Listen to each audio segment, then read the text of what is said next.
Jai Shriram. Welcome back to our channel.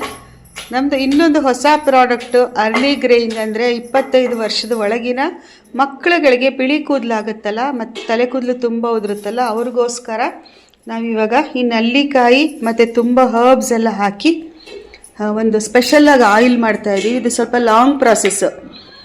ನಲ್ಲಿಕಾಯಿ ಎಲ್ಲ ಈ ಥರ ಕುಟ್ಟಿ ಆಮೇಲೆ ಅದ್ರ ಬೀಜ ಎಲ್ಲ ತೆಗೆದು ಮಿಕ್ಸಿಗೆ ಹಾಕಿ ಎಲ್ಲ ಮಾಡಬೇಕು. ಎಲ್ಲ ಕ್ಲೀನಾಗಿದೆ, ಗಲೀಜೆಲ್ಲ ತೆಗೆದು ಬಿಸಾಕಿದ್ದೀವಿ, ಫಂಗಲ್ ಇನ್ಫೆಕ್ಷನ್ ಎಲ್ಲ ಆಗುತ್ತೆ ಅಂತ ಅಂದ್ಬಿಟ್ಟು.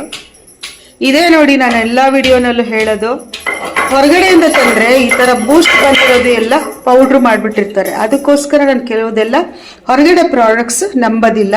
ಈ ಅರ್ಲಿ ಗ್ರೇಯಿಂಗ್ ಆಯಿಲ್ ಮಾಡೋದಕ್ಕೇನೆ ದೊಡ್ಡದು ಕಬ್ಬಿಣದ ಬಾಣಲೆ. ಇದು ಕಬ್ಬಿಣದ ಬಾಣಲೆನಲ್ಲಿ ಮಾಡಿದ್ರೆ ಮಾತ್ರ ಇದು ಫಲಕಾರಿಯಾಗಿರುತ್ತೆ, ಇಲ್ಲದಿದ್ರೆ ರಿಸಲ್ಟ್ ಅಷ್ಟು ಚೆನ್ನಾಗಿ ಸಿಗಲ್ಲ. ಇದು 70 ಲೀಟ್ರ್ ಬಾಣಲೆ. ನಿಮಗೆ ನೋಡಿದ್ರೆ ಚಿಕ್ಕದಾಗಿ ಕಾಣಿಸ್ತಿದೆ.